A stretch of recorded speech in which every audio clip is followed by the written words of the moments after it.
Brought to you by Penguin.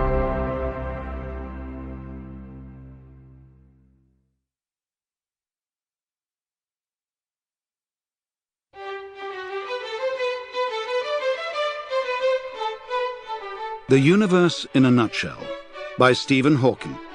Read for you by Simon Prebble. I hadn't expected my popular book, A Brief History of Time, to be such a success. It was on the London Sunday Times bestseller list for over 4 years, which is longer than any other book has been, and remarkable for a book on science that was not easy-going. After that, people kept asking when I would write a sequel. I resisted because I didn't want to write Son of Brief History or a slightly longer Brief History of Time, and because I was busy with research. But I've come to realize that there is room for a different kind of book that might be easier to understand. A Brief History of Time was organized in a linear fashion, with most chapters following and logically depending on the preceding chapters.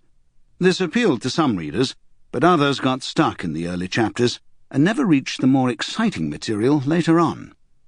By contrast, the present book is more like a tree. Chapters 1 and 2 form a central trunk from which the other chapters branch off. The branches are fairly independent of each other and can be tackled in any order after the central trunk. They correspond to areas I've worked on or thought about since the publication of A Brief History of Time. Thus, they present a picture of some of the most active fields of current research. Within each chapter, I've also tried to avoid a single linear structure. In 1988, when A Brief History of Time was first published, the ultimate theory of everything seemed to be just over the horizon. How has the situation changed since then? Are we any closer to our goal? As will be described in this book, we have advanced a long way since then. But it's an ongoing journey still, and the end is not yet in sight.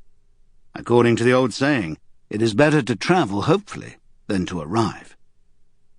Our quest for discovery fuels our creativity in all fields, not just science. If we reached the end of the line, the human spirit would shrivel and die. But I don't think we'll ever stand still. We shall increase in complexity, if not in depth, and shall always be the centre of an expanding horizon of possibilities.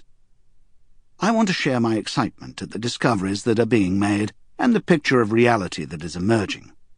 I've concentrated on areas I've worked on myself for a greater feeling of immediacy. The details of the work are very technical, but I believe the broad ideas can... Sample complete. Ready to continue?